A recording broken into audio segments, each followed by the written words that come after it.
Today's lecture, we're going to talk about the period that comes after the Italian Renaissance.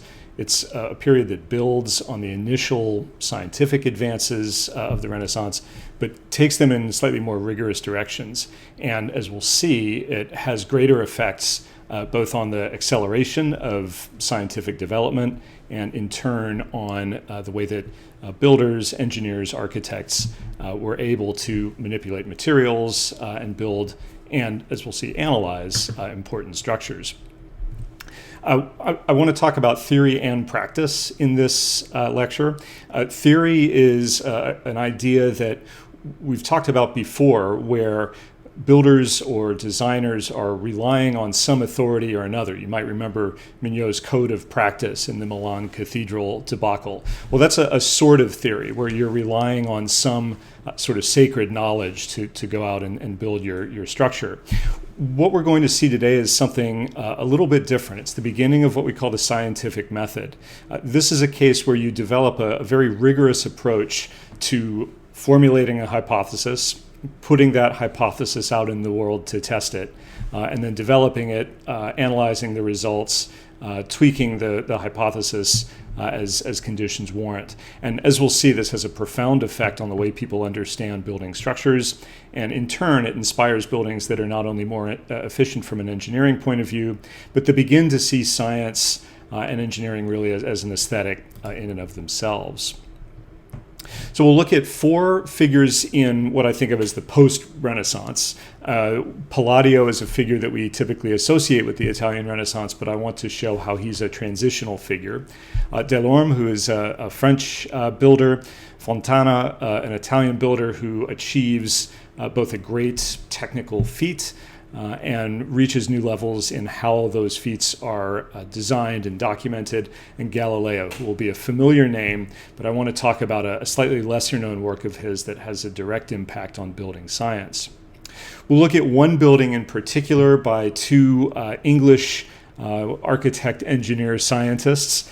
Christopher Wren and Robert Hooke collaborate on a church, on many churches actually, but one church in particular. St. Paul's is where we can see really the first teaming up of engineering knowledge, what today we would call engineering knowledge and architecture. That's in the first half of today's lecture. In the second half, we'll look at advances in mathematics and engineering. We'll go back to St. Peter's, a building that we looked at in the Renaissance lecture, and we'll examine the attempt to see why it was cracking. We know that domes crack, and we know that that has the ability to tell us stories. St. Peter's is one of the first where a really scientific analysis of that cracking goes on. And then we'll look at the architecture of the Enlightenment, both in Italy and in France, and talk about why that is different than the architecture of the Renaissance, even though superficially it often looks the same. Andrea Palladio is often thought of, as I said, as a Renaissance architect. He grew up in what today we would call a blue-collar family, became a stonemason, learned a trade, had a practical background, and by the age of 30 had what was probably a fairly comfortable workman-like life. He met and was adopted by, we're not quite sure what that means, but the records show that he was adopted by a count in the Italian city of Vicenza, who took an interest in him and educated him in the classics. They were interested, the Count Trissino was particularly interested in the history of building and art in Venice and in the revival of classicism there. And Palladio and Trissino traveled to Rome in 1541, very much like Brunelleschi and Donatello had done in the 15th century, to look at the ruins and to learn what they could from them. Palladio designed and built for Trissino and basically all of Trissino's friends and that stratum of Vicenza society. Almost everything that Palladio designed was built around Vicenza or in Venice, or in what we call the Veneto, the northern stretch of Italy between Vicenza and Venice. And these are some of the great compositions of the late Renaissance. They follow very much the rich Mannerist compositions of Michelangelo. But alongside these, Palladio, being a stonemason, was very connected to the processes of building. And he designed and even built masonry and timber bridges, that show an advance in technical innovation that goes somewhat beyond the authority of the ancients that Renaissance builders typically relied upon. One of the reasons that Palladio has come down to us in such detail is that he wrote a book that was a compendium, sort of in the same way that Alberti's was a reissue in some ways of Vitruvius. Palladio's Quattro Libri was an attempt to synthesize all architectural knowledge, practical knowledge, connoisseurship or stylistic knowledge of Roman buildings. And alongside it, he published his own works. So unlike Alberti, who simply is trying to compile all of the knowledge in the world of building, Palladio does that and then basically issues a portfolio of his own works. It's a bit of a sales job. He wants a publication that wealthy people will read and hire him, but it's also a way of showing that he saw himself very much in the kind of technical tradition that was developing in Italy. But because he has a whole book on precedence studies, basically from his travels with Trissino and Rome, it also shows that he sees himself in that Renaissance tradition of reviving Roman architecture in particular. His own style was both rigorous, like Bramante's, but also inventive, like Michelangelo's. And he's thus a kind of key figure in the switch between the sort of flowery Mannerist style that we associate with Michelangelo and something that is a little more precise, and in particular that has what we might call archaeological precision. He didn't always get the ancient details right, but he was at least trying to be true to Roman precedents. So Palladio's book has many pages like this, where he's doing measured drawings of Roman precedents. So on the left, a typical Corinthian column set of details that one imagines him going out and measuring very carefully. On the right, this should be a familiar section to you by now, the Pantheon. And Palladio doesn't have all of the details exactly right, but he understands that it's a concrete building. He thinks there are these horizontal rings that are holding the dome together. We know today, of course, that those rings don't exist and that there is no tensile reinforcement in the dome. Palladio is imagining, and interestingly enough, he's not only imagining what the building must have looked like in its heyday, he's imagining how the building would actually have been built, constructed. Here, another greatest hit from the Roman era, the Basilica of Maxentius or Constantine.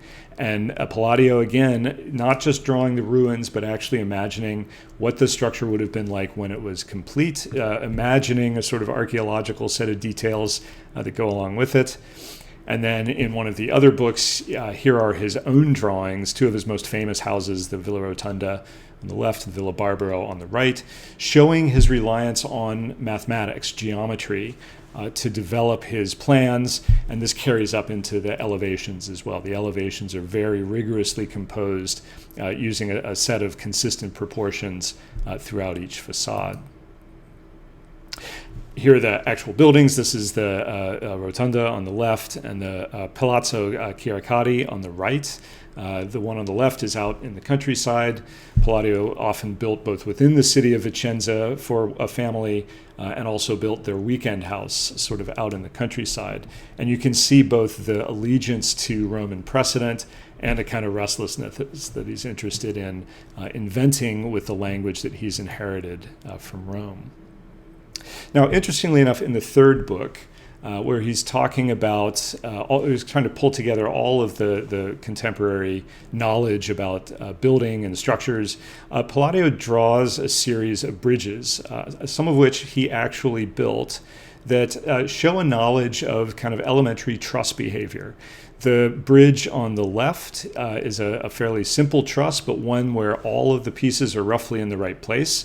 He knows that you have to triangulate every panel of the truss to make it work in equilibrium. And on the right, a very clever truss bridge that combines the truss principle, triangulation of square bays, with an arch. So he understands that the arch is helping to reduce the thrusts just a little bit. And he also understands that the truss is a way to get the same performance to resist bending. It's a shallow arch, so it's going to be in bending. The truss removes a lot of the dead weight from that arch, and at the same time, it transfers the bending stresses in ways that are super efficient. Palladio does not have the math to analyze these, but he understands that the triangulation of these bays is important to the efficient operation of their structure. And here's a bridge that Palladio actually built. It's been reconstructed, but to his designs in Bassano, again in northern Italy. And you can see that he's cleverly laid out the piers of the bridge so that they're slicing through the current of the river. And then at the top of the piers, there are cantilevered struts that reduce the span of the main deck above. So Palladio we think of as an architect, but he has this one book, the third book in his 4 books of architecture, where he talks about building technology, and in particular he has these very inventive truss structures that are showing the way toward a more mathematically rigorous way of thinking about statics.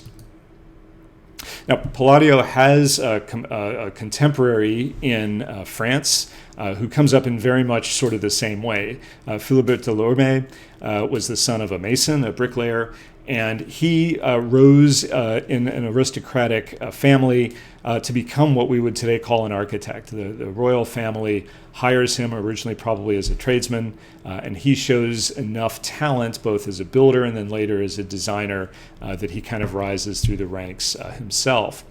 France has fallen a bit since the Gothic days, and his is the first Renaissance treatise to be written in French. So it takes a little bit of time for these ideas about the rebirth of ancient culture and these kind of rudimentary ideas about science and technology to make their way north.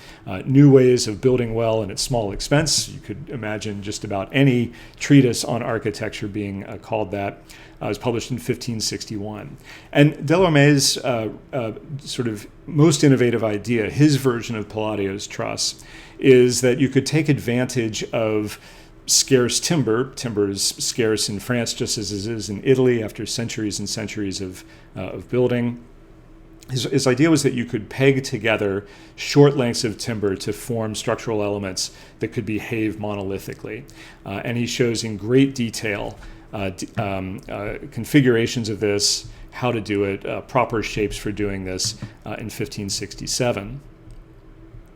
Here are some examples of his sort of composite planks on the left, and on the right, the plan for an apse of a church in timber, not in stone or masonry. And again, using these very, very small planks readily available from young timber, pegged together to achieve monolithic construction. So it is lightweight, it is readily available, and it is able to mimic some of the same shapes that Renaissance builders are building in stone. Now, maybe the greatest example of Renaissance architecture and post-Renaissance or pre-Enlightenment engineering coming together is in one final project for St. Peter's. St. Peter's Church has been completed by the mid-16th century. Bernini's colonnade is being built or being commissioned, and there is an obelisk to the side of the basilica that had originally been one of the marks in the Circus of Nero that we saw in some of the old archaeological drawings of St. Peter. And the idea is that you are going to take this gigantic obelisk and move it a couple hundred yards from the side of the basilica to the position it is today, the front of the basilica. We have seen this exercise before. We talked about how the ancient Egyptians would have moved a gigantic piece of basalt across the desert, how they might have raised it in place in some of their religious buildings. Here, for the first time since ancient Egypt, or ancient Rome, I guess, the engineers and architects are going to take one of these giant pieces and replicate the feat that so marked ancient Egypt. And then when Rome pillaged the obelisks from Egypt, how the Romans reused them in their circuses and squares in the Roman era. Now, Fontana designs and builds a giant scaffold and what's basically a causeway. He surveys the sites. He realizes that the obelisk is going to be moving roughly downhill, builds a gigantic wooden causeway that can handle the weight of the obelisk that's going to go gently downhill from its original site to the new site in the middle of St. Peter's Square.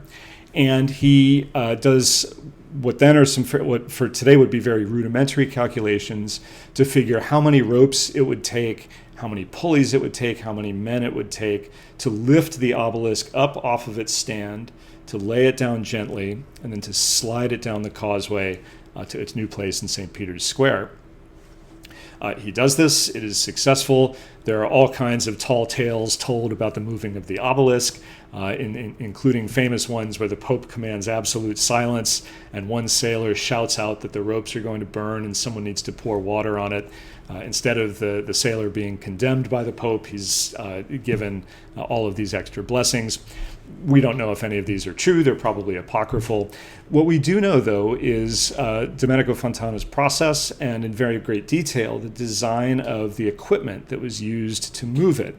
Fontana published detailed drawings of these lithographs of these machines and of the process used to lift and move the obelisk in 1586. And I've posted in the readings the full book of drawings and text in Italian, of course, so that you can see not only the way that it was actually done, relatively simple machines, just really, really big and with many moving parts, but you can also get a sense for Fontana's desire to record the way he had done it. And this too is something a little new. Remember, in the Gothic era, we often saw carpenters' books or stonemasons' books that were either written in code or kept kind of secretly so that the information wouldn't get out. One of the hallmarks of the scientific revolution is the desire to share information, to take what you have done as a scientist or an engineer or as an architect like Palladio and distribute it to the wider world so that other people can do their version of it. And this, in this sense, we are all going to improve. Engineering is going to get better.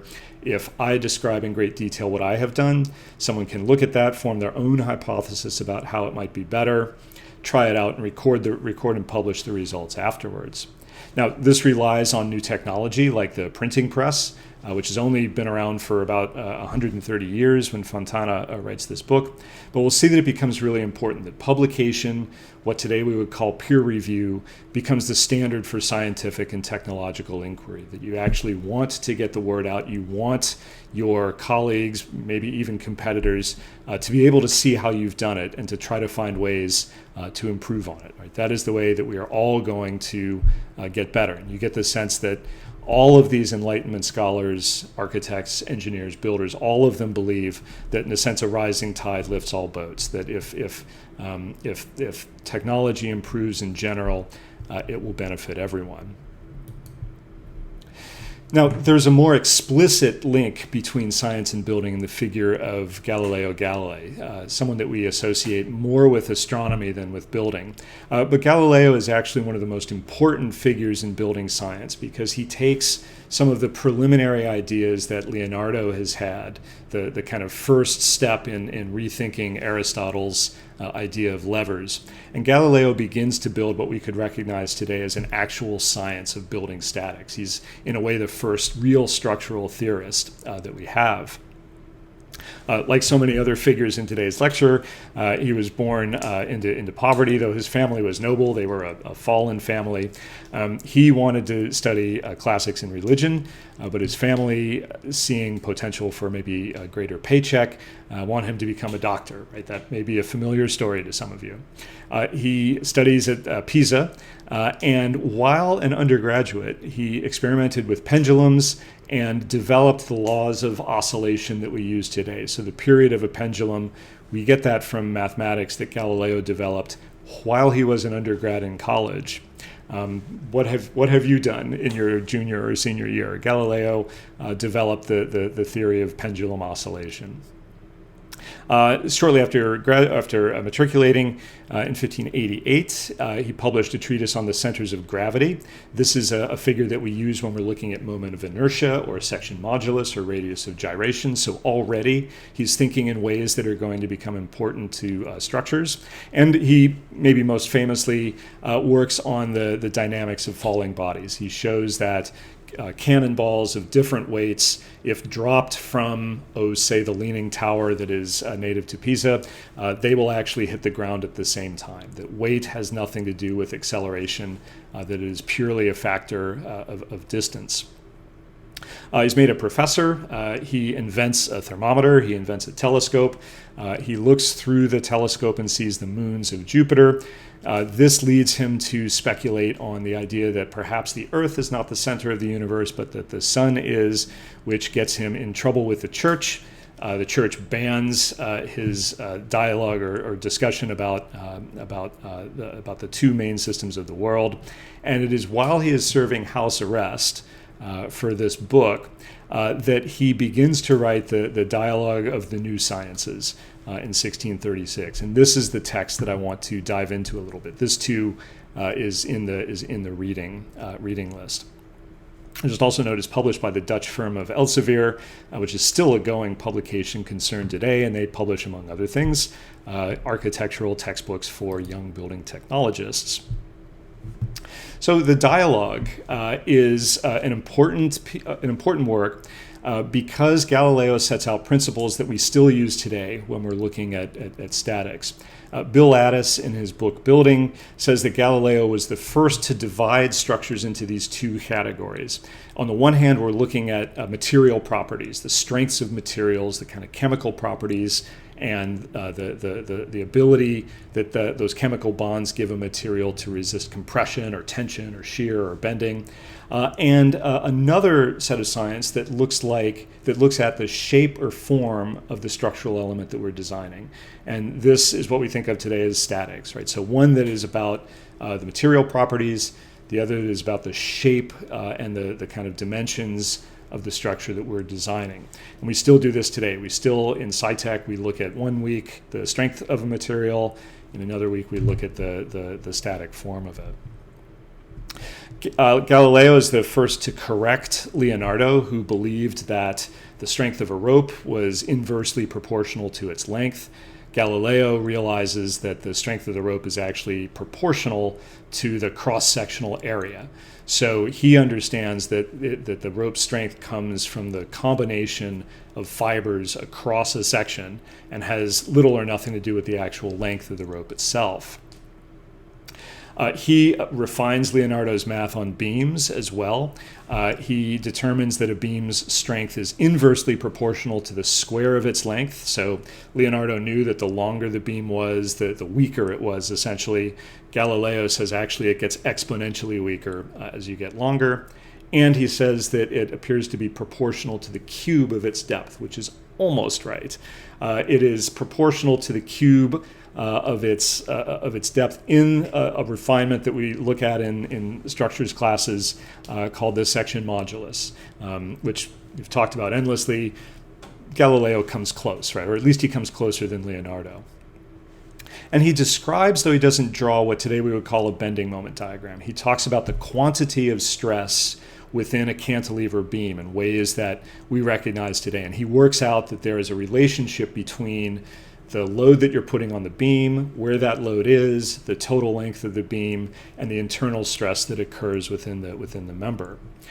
He has a very eloquent, kind of poetic take on dead weight, understands that as you get longer and longer, you start chasing your tail, and there's a point at which you're adding more weight to get a greater span than the beam can actually carry. And he also understands a little bit that it's not just as simple as the cube of a depth that determines the strength of a beam. He understands that where the cross-sectional area is in that beam has something to do with the strength. He doesn't quite get to moment of inertia and section modulus, but he understands that there's something more than just the cross-sectional dimension.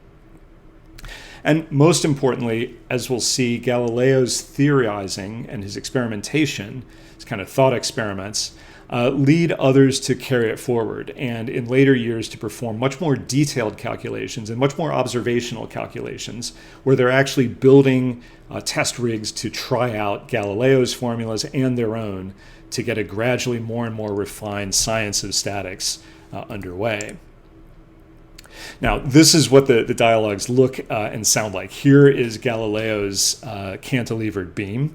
It does not look like a modern shear moment diagram, and he doesn't fully have the kind of math that we would have to go in there and figure it all out. What he does instead is he does this thought experiment, where, as you can see on the left, he's describing what he thinks is going to happen.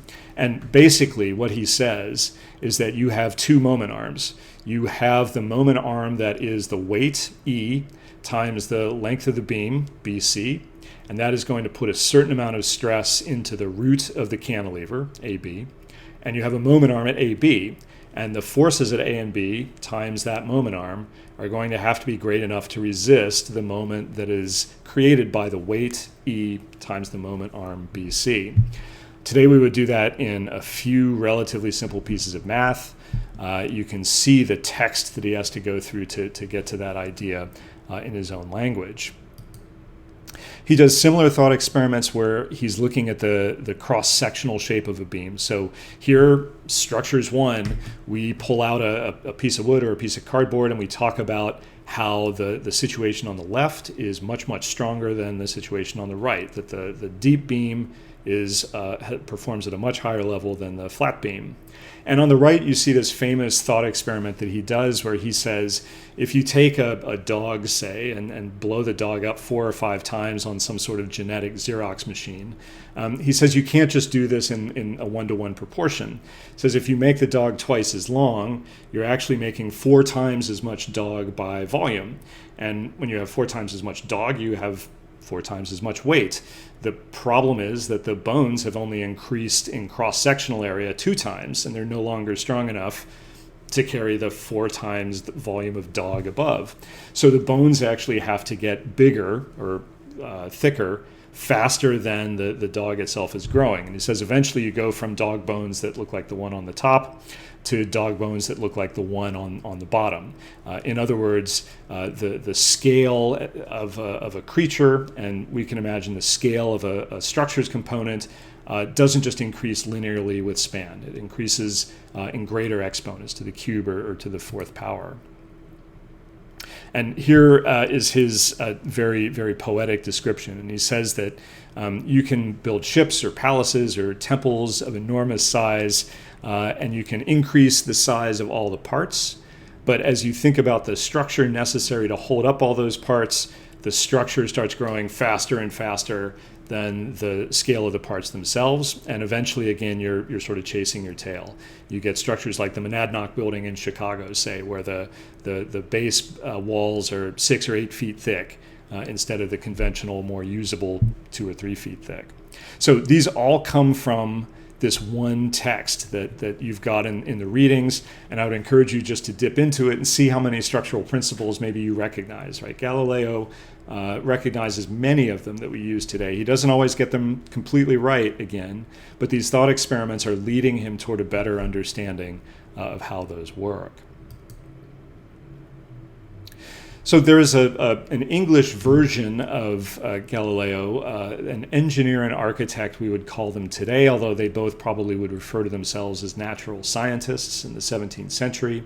Robert Hooke and Christopher Wren are 2 of the first people to take scientific principles and to think to apply them, to take them directly from the laboratory out to the job site and to see if they can make them work in a large-scale building.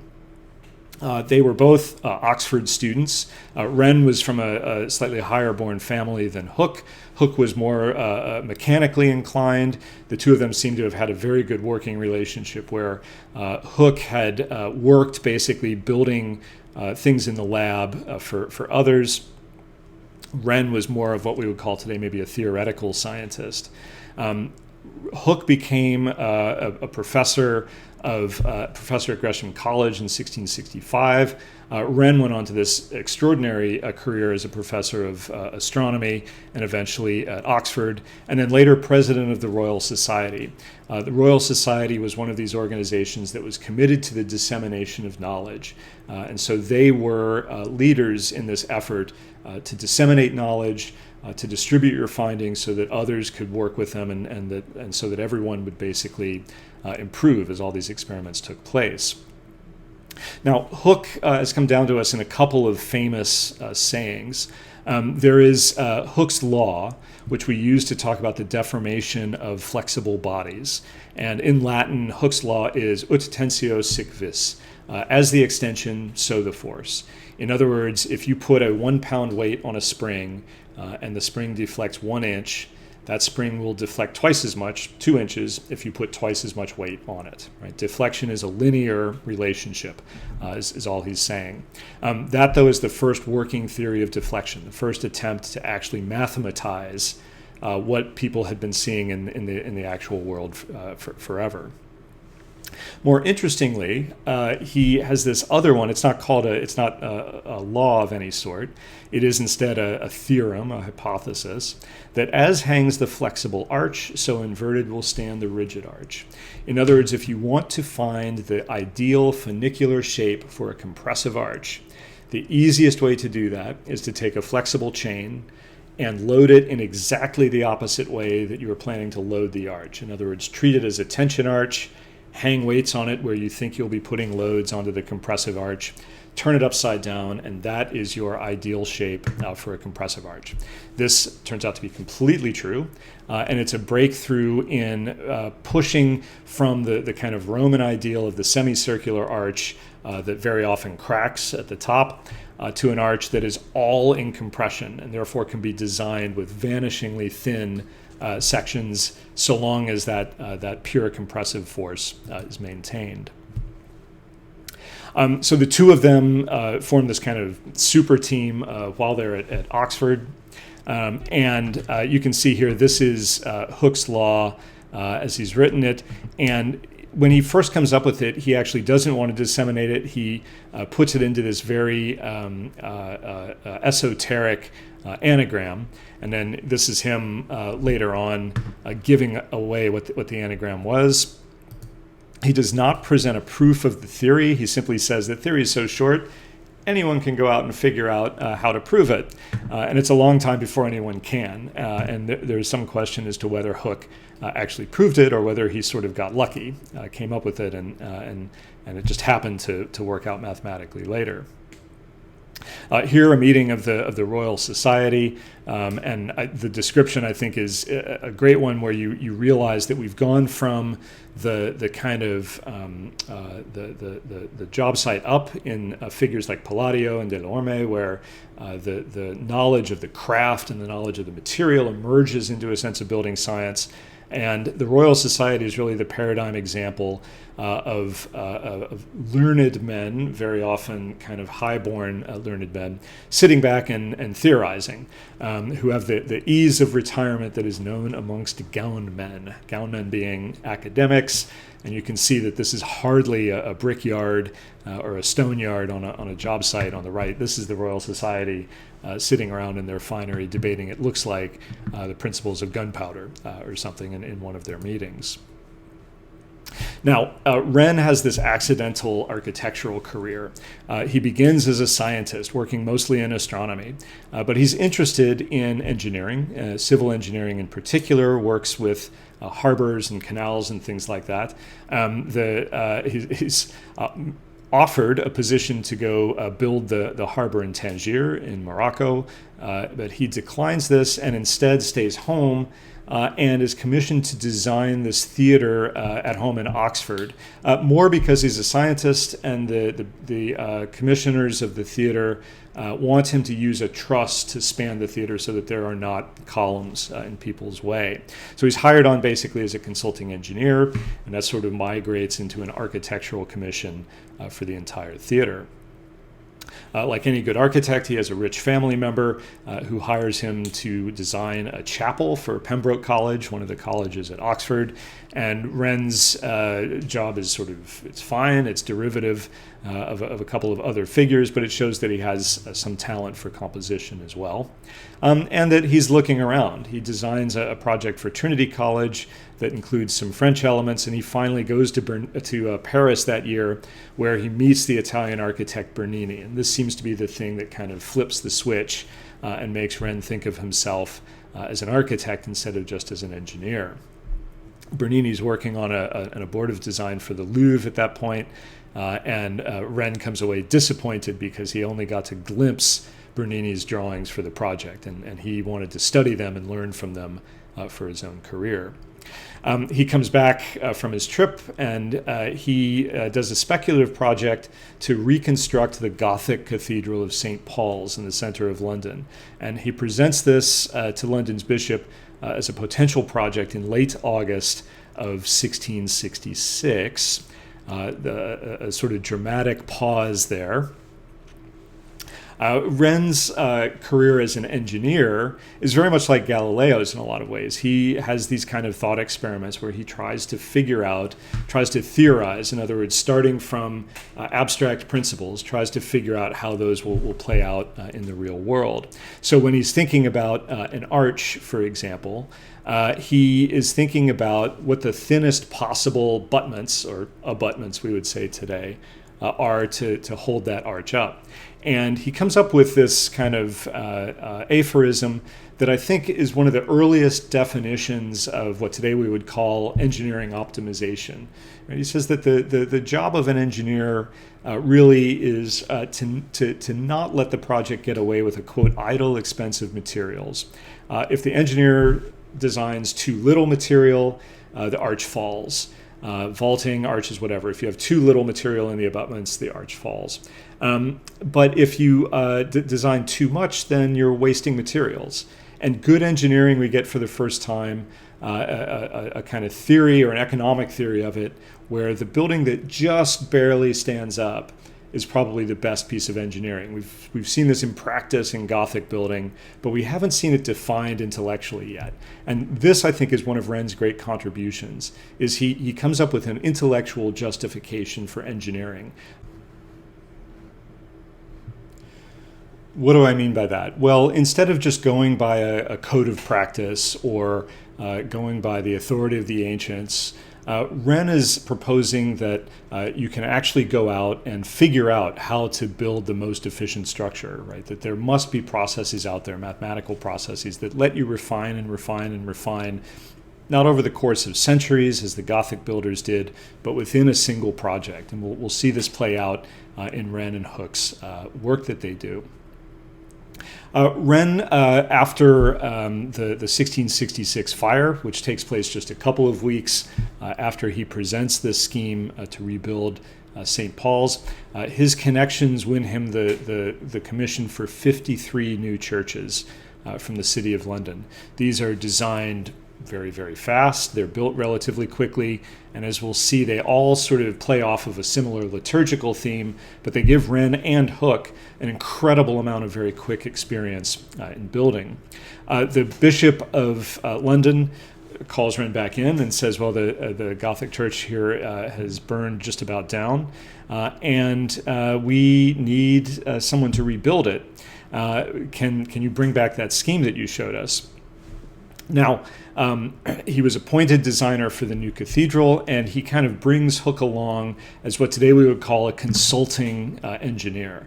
The design and the structural scheme are largely Wren's, but as we'll see, Hooke makes at least one major contribution. Here are some of the city churches that Wren designs, sometimes with Hooke's help. They're very different from the long linear naves that we've seen in churches in Italy. And the reason is that the Protestant Reformation has taken place between the Renaissance in this period. And the Church of England is a church that is working more with the early Protestant liturgy, where the community of worshipers is more important than the kind of distant presence of the Mass. The hearing of the Mass is accompanied by sermons, so people actually have to hear the words in addition to the music. And there's an idea, too, about the kind of community of spirit that means that these churches all have to be fairly packed tightly together. So Wren and Hooke have lots of experience with wedging these kind of more square naves into various spaces in London. And they also build a number of churches with balconies to bring people even closer to the lectern. And as they do this, of course, the structure that holds those balconies up, Wren and Hooke are trying to make that as small as possible to limit obstructions to views, and they experiment in many cases with cast and wrought iron to support these balconies. But the greatest reconstruction project, of course, is St. Paul's Cathedral, and it today is the kind of iconic skyline piece of London. The whole city has zoning restrictions that preserve views of St. Paul from as far as 10 or 15 miles away. And you can see that the style of it is very, very much kind of post-Renaissance. We'll talk about what that means in a little bit. But it has a dome that in appearance, if not in size, was designed to rival St. Peter's. That Wren was well aware of the dome of St. Peter's and wanted to give to London its own dome that would make a kind of a Protestant version of the Catholic Church here in London. There's the old St. Paul's, or at least what we think it looked like, on the left. And Wren is commissioned to do what's called a warrant scheme. In other words, kind of a speculative design that will serve as the basis for his contract. He draws up the scheme on the right, which looks an awful lot like Da Sangallo's early scheme for St. Peter's Cathedral. A Greek cross church with a little extension in front. A dome that, as you can see, is designed with these buttresses that are going to take the thrust perhaps of many individual arches. It's not a particularly handsome scheme. It looks like a church that was designed by committee. And in fact, Wren rejects this and comes back with several other schemes. And there's this long kind of battle between Wren and between the church over whether it should be a centrally planned basilica, more to do, again, with Protestant liturgy than with marking a martyrial site like some of the early centrally planned churches. Should it be like the warrant scheme on the upper right, more like St. Peter's, a centrally planned basilica with a kind of extension pulled out of it? The lower left is the original St. Paul's, and Wren says that he wants to go back, he wants to use the floor plan of the old St. Paul's, reuse some of the foundations, rebuild basically the form of the old church, but add to it this central dome that's going to become the new signature element, the sort of more timely element of the new basilica. Now, as he does that, he runs into the same problem that Michelangelo and Della Porta and all of the designers of St. Peter's Dome do, which is that if you want to build a dome that is both tall enough on the inside to be impressive, tall enough on the outside to be seen from many miles away, you have to put it up in the air on a drum. And the dome, because there is very little available in the way of tensile reinforcement, is always going to have a thrust that has to be taken care of. There's more wrought iron in the 17th century than there was in the 15th and 16th. So Wren is able to use chains and things in ways that Bramante could not have, for instance. But he also has Robert Hooke. And Hooke is the one who comes up with the scheme to build a structure basically inside the dome that will take all of the loads in a very, very efficient path down to the floor, and then let Wren design two more domes, one on the inside, one on the outside, that will sandwich that actual structure and will accomplish the effect of a proportional interior and a very tall exterior. You get some sense of Wren's dilemma in the drawings on the left, and you can see that even at this point, Wren knows to draw the thrust lines of the arch. He knows that they're going to be impacted by the weight of the drums, so you can see there's a kind of rough parabola shape. And he's experimenting with double shell domes. So again, one on the interior, one on the exterior, both of them perched up atop this drum. And it's Hooke who comes up with the idea of this brick cone in the middle that's going to do actually all of the structural work. And the interior dome will just be a plaster dome. The exterior, as you can see, is a lead roof with a timber structure underneath. And here is where Hooke's genius comes in. Hooke says that in the cone that is between the two domes should be designed with a profile derived from an inverted hanging chain. This is Hooke's law, or Hooke's theorem about the chain-shaped structure, and you can see it at work when you look at a section of St. Paul's. If you turn that upside down, it's very obvious what's going on, right? You can actually see the chain in there. Oops.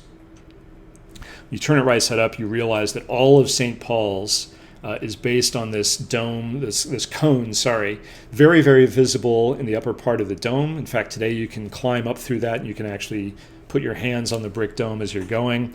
And you can see that the lines of thrust, they're getting gradually more vertical as they're taking more of the load from the drum and the piers and the buttresses. And the thrust line of the dome is following that catenary shape all the way down through the piers and into the foundations. The catenary shape is explicit in the brick cone, and it is implicit in the width of the piers, right? That catenary line is contained within the dimension of the piers, just as Jacques Heyman said the thrust line had to be contained within the buttresses of a Gothic cathedral. On the left, a slightly better view of the brick dome with the lead exterior dome and the plaster interior.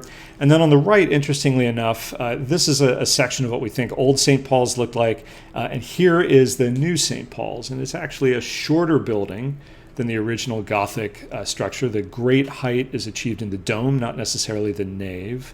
But then look at what's going on outside of the nave.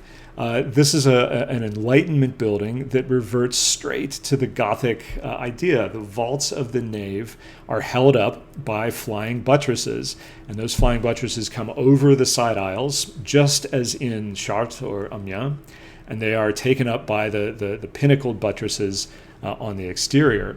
Wren is accused in later years of basically building a disguised Gothic building. So we'll see in the second half of that lecture, not everyone thinks that's such a terrible idea. Wren does, however, build this perimeter wall around the outside that hides the flying buttresses, that makes the building look like it is a solid masonry building, when in fact, behind those perimeter walls, the buttresses are actually holding up domical vaults and sail vaults that you see kind of fading off to the right in the ceiling shot on the left. On the right, you get a sense for the scale of the dome. It's not nearly as large as St. Peter's, but it is particularly impressive and very finely proportioned. The height of the dome is related directly to the interior.